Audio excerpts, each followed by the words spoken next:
What is going on, everyone, and welcome back to another episode of Garry's Mod Gamemode Scripting. Today, we are going to be making quite a few changes to the way that we handle items within our shop. And the goal of this is to make the process of adding items to the shop easier, as well as making them easier to access from elsewhere on our game mode. Now, before starting this, I'd like to point out that we will be writing a lot of code in this episode, and as always, I will do my best to explain it, but I'd recommend pausing the video whenever something confuses you and thinking it through to the best of your ability. If you do get stuck, please leave a comment so another viewer or myself can help you out. Now, with that said, let's go ahead and get started. First, I'd like to make a couple of changes, starting with the ammo dispenser entity. So let's go ahead, open both the init.lua file and shared.lua file for the ammo dispenser.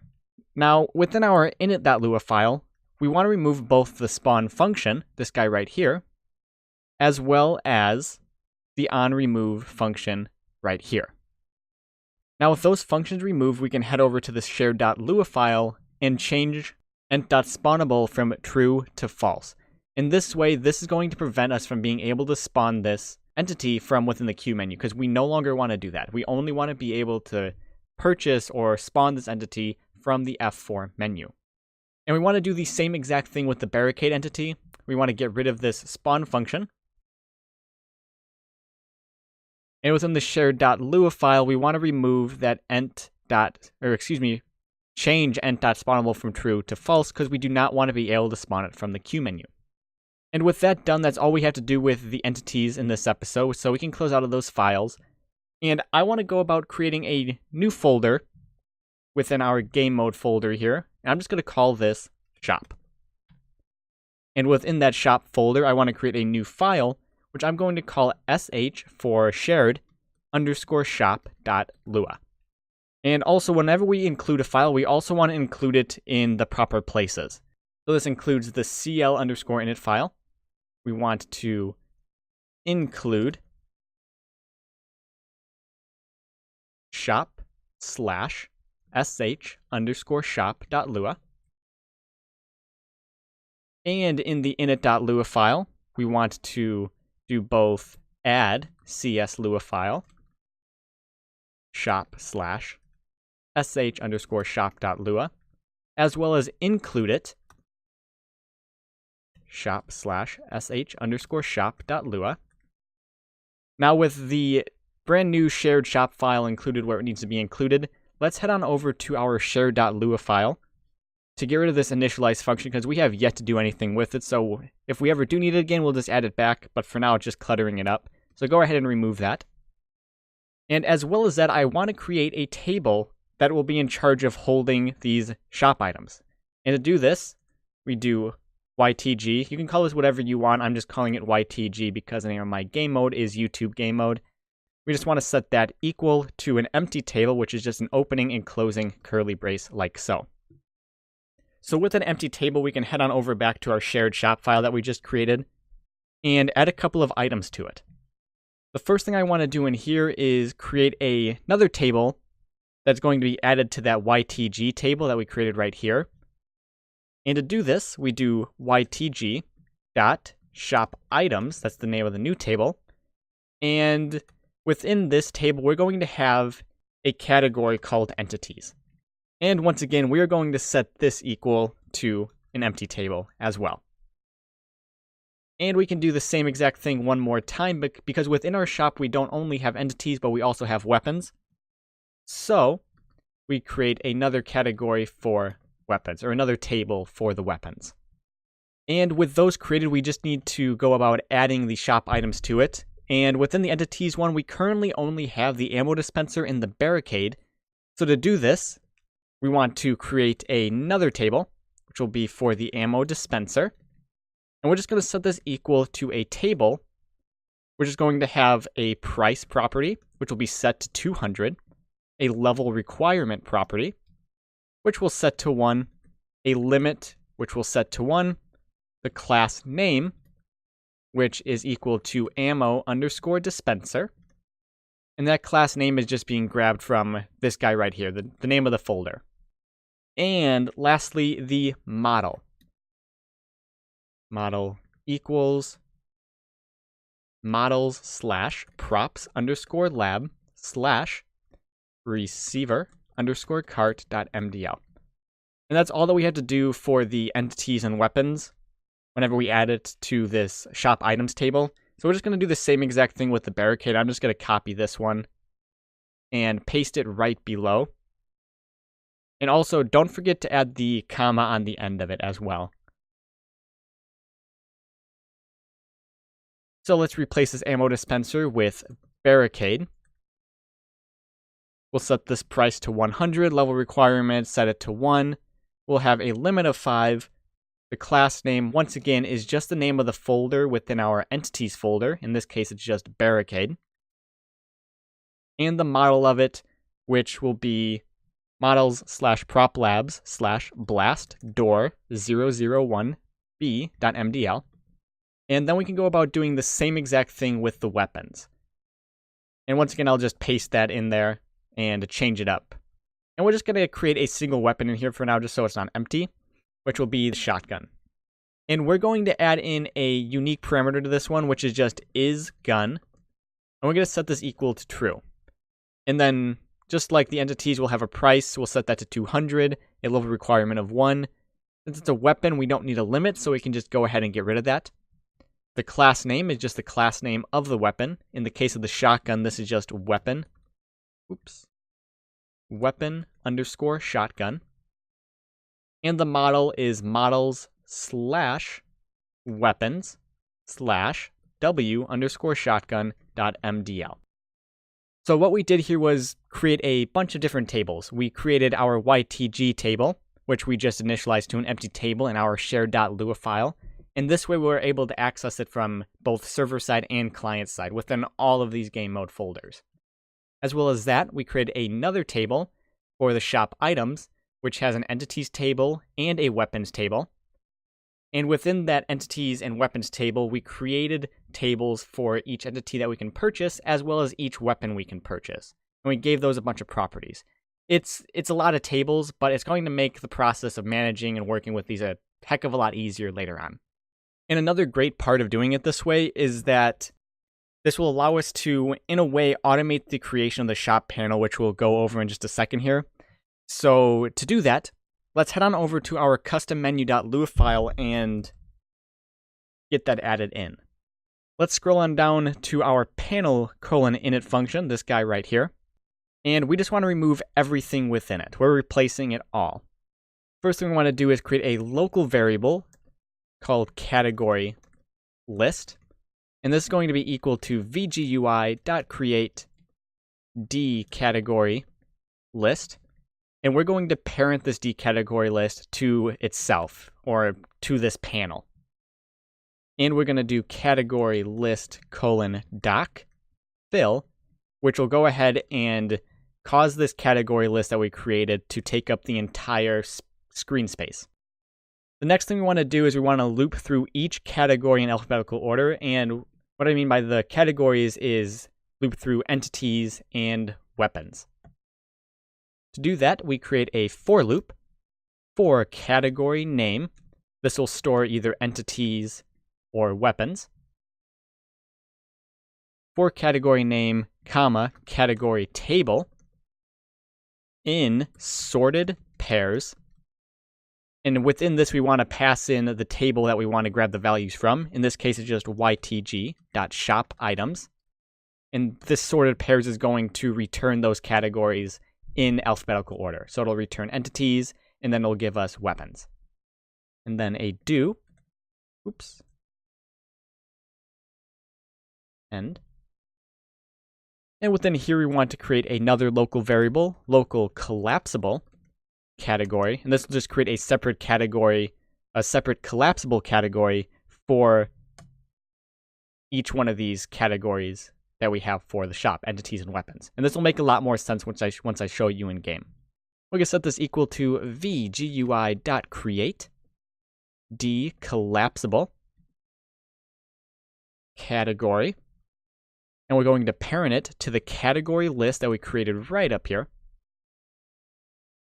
And we're going to set the label for this collapsible category, :set label, to the category name. And once again, the first iteration of this loop, it'll set the category name to entities, and then the second iteration, it'll set it to weapons. Then we want to create an icon layout. Local icon layout equals vgui.create dicon layout. And we're going to parent this one to the collapsible category that we just created right up here. And for this icon layout, we want to set the contents of it to, we want to set the contents of the collapsible category to the icon layout. And to do that, we do collapsible category set contents icon layout. And what this will do is that it'll fill up our collapsible category with whatever is stored in the icon layout, which is what we're going to be filling up right now. To do this, we are going to be creating another for loop for item name, comma, item table in sorted pairs by member value. And what this is going to do is it's going to sort the values within a table by whatever property I pass it. So in this case, we want to sort whatever's in the category table by the price property. So this is going to sort every item within the category table, in this case, whatever's within the entities table or whatever's within the weapons table, by the price from low to high. Do end. Let's just create a couple of variables here for the local model equals item table dot model. And once again, this item table is now referencing a single one of these guys. So either the ammo dispenser, the barricade, or the shotgun. Then the local price equals item table dot price, and local level requirement equals item table dot level requirement. Now we want to create an icon to display within the shop that actually shows the model of the item that we can purchase. Local icon equals vgui.create spawn icon. And we're going to parent this spawn icon to the icon layout that we created right here. And we have to set a couple of things on this one, including the model. So icon set model. We're going to set that to the model variable we created right up here. And then we want to set the tooltip, icon set tool tip. This is going to be set to item name, and then we're going to concatenate onto that using dot \n for a new line, followed by the price, colon, and then a space there. Then we're going to concatenate onto that the price, price, and then the level requirement,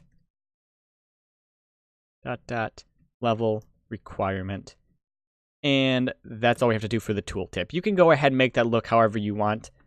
And then after that, we need it to do something when we click it. In this case, we want it to run a console command to actually buy the item. So icon.doClick equals function. Then we end that function. And all we're going to do in here is run a console command called ByItem, by_item. And we're going to pass it two arguments, the category name, followed by the item name. And this will allow us to, within this ByItem command function, it'll allow us to easily grab the item from within these shop item tables. The last thing we want to do now is create this by_item command, which we can do within our concommands.lua file. Now, another great thing about the way that we're now handling shop items by using all these tables is that instead of having two separate console commands to purchase entities and weapons, we only need the one, which is this ByItem command that we are about to create. So with that said, we just, once again, Command A, remove everything within that concommands.lua file. So to do this, we want to create another function, a local function, called ByItem, which will take in three arguments, a player, and technically this is supposed to take in a command, but since we will not be using that command argument, we'll just pass in an underscore to kind of just tell whoever's looking at this code that this command or this argument will not be used. So go ahead and just pass an underscore there, and then args as the third argument. and then end that off. So let's grab these arguments. Local category name is equal to args1, and then the local item name, which is in args2. And next up, we want to grab the actual item table. And this is super easy now that we have this YTG table and these YTG shop item tables. We can simply just do local item table equals YTG.shop items, and then in square brackets, the category name. This will grab either the entities table or the weapons table. And then we have to take that one step further and grab the item name from within that category table. And then we just want to create a bunch of variables to make our jobs a little bit easier. Local isGun equals item table dot isGun. Now, since not every single one of these items has an isGun property, we want to do a check here, which will be or false. So if there is no value in item table dot isGun, this will just return false, or it'll set isGun to false. Then local price equals item table dot price. Local level requirement equals item table dot level requirement. Local limit equals item table dot limit. Local model equals item table dot model. And lastly, local class name equals item table dot class name. Alrighty, now before we go any further, I want to fix an issue that I forgot to go over here. Before we can do any of this, we actually have to initialize this ytg.shop items table, which I've neglected to do so. So just at the top of this shared underscore shop.lua file, all we have to simply do is ytg.shop items equals opening and closing curly brace to just represent a empty table. So go ahead and do that. Sorry about that, but that will go ahead and fix issues in the future for us. And one more thing that I want to fix here is that this panel init function, this one was supposed to stay the same. We need to move this code down to the second panel :init function. Alrighty, so with those issues now fixed, let's go ahead and continue with our ByItem console command. After all of these variables, we want to create an if statement that checks if not, or you can do if exclamation point, whichever one suits you more. If not player can afford.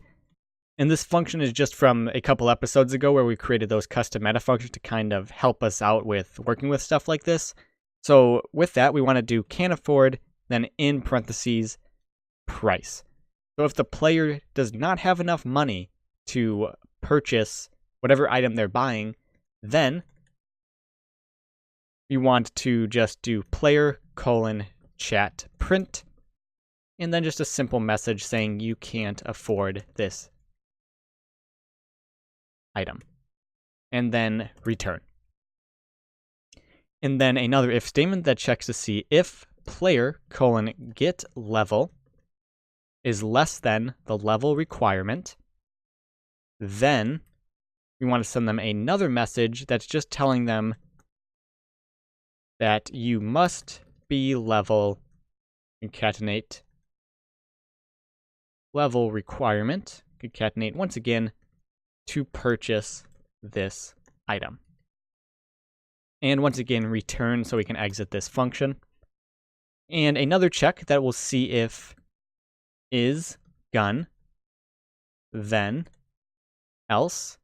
If it's not a gun, then it's going to be an entity. So if it is a gun, then we want to do player give class name. That'll go ahead, give them that weapon. Then we want to give them some ammo as well. So player give ammo 20 player get weapon class name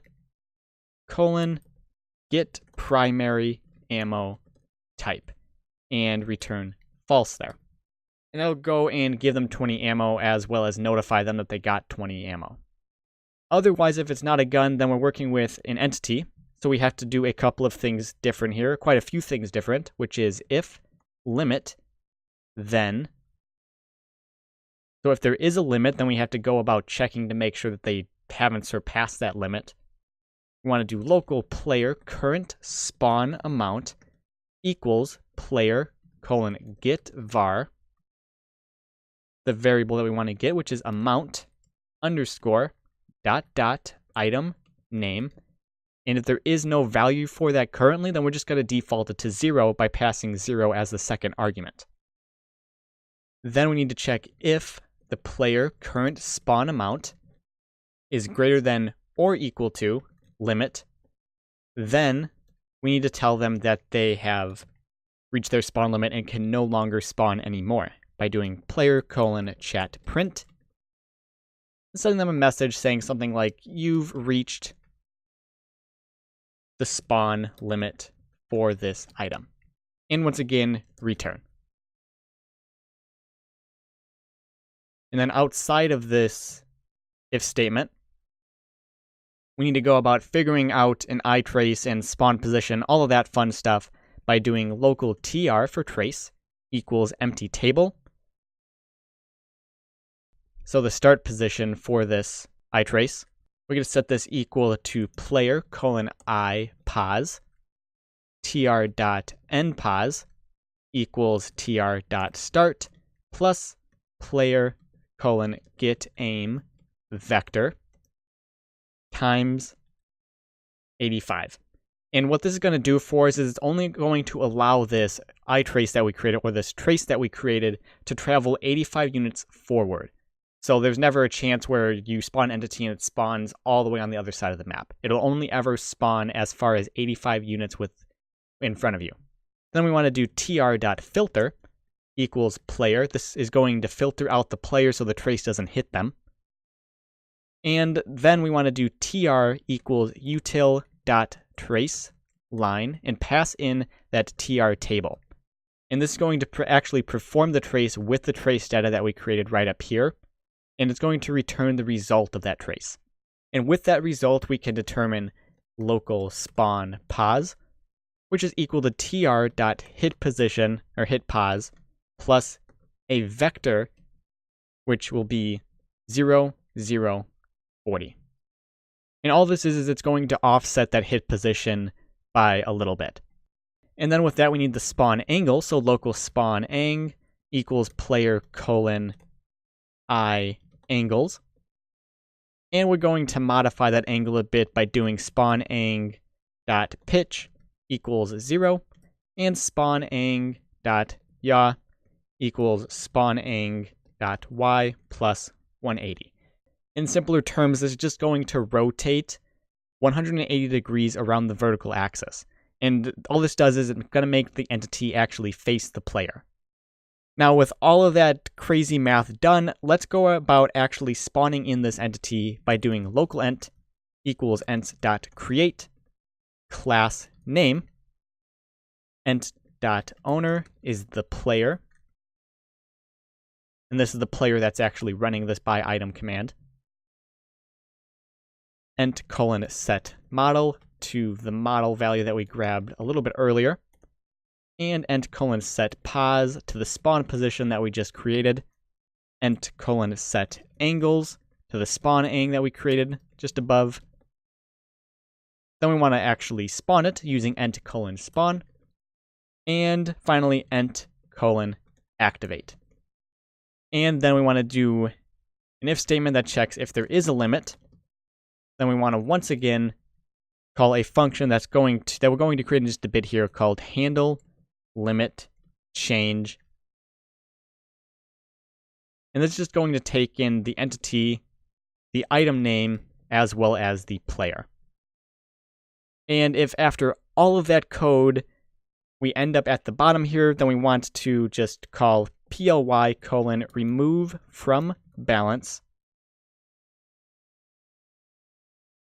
price. And that's going to remove the cost of the entity from the player's balance. And then we want to create the con command or add the con command by doing outside of the function con command dot add the name of the command by_item, and then the function that gets called whenever this command is executed, which will be ByItem. Now let's create this handle limit change function. And all this is going to do is it's going to be in charge of increasing and decreasing the player's current amount of spawned entities. Let's just throw this at the top above the ByItem function. Local function, handle limit change, ent, item name, and player. And all we're going to do is do player : set var to amount underscore, the name of the variable, which is amount underscore with item name concatenated onto it. And the value that we want to set it to is the current player : get var amount underscore dot item name. And if it doesn't exist, just default to 0. And just add 1 to that. And then we want to call a function on the entity that's passed in, which is ent : call on remove. We're going to pass in the first argument being the name, which will be decrement limit, and a function. And what this does is, whenever this entity is removed, this function here will be called. And what we want to do within this function is set the player variable using player : set var, the name, amount underscore, with item name concatenated onto it. And then the player : get var, amount underscore with item name concatenated onto it, -1. So whenever this entity is removed, we want to decrement that spawn amount on that player by 1. And whenever the player spawns one, we want to increment it by 1. So that's what this handle limit change function is going to do, and it's just going to make it a lot easier to work with later on, so we don't have to keep rewriting the code over and over again. And with that done, that will be all the code that we have to write today. It was a lot. I usually don't like doing this long of an episode, but I didn't feel like this episode should have been split up. So once again, if you do have any issues with it, please ask in the comments below, and either another viewer or myself will gladly help you out with it, because the whole goal of this is for you all to understand what's going on.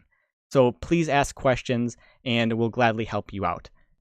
Alrighty, and before we go into testing here, let's actually spell this one right. This should be amount. That'll prevent issues when we remove it. But with all that done, let's head into game and test this all out now. Now, once in game, ensure that there were no errors that popped up while the game mode was being initialized. And if there aren't any, go ahead, open up the F4 menu. And as you can see, everything should still look fairly similar. And when you click on the items, you should still be able to spawn it. It should still take the money away. If you don't have money, it should tell you that you can't afford the item, and so forth. With that done, that will conclude this episode. If this video was helpful to you, please hit that like button, consider subscribing, and as always, thank you so much for watching, and I hope to see you next time.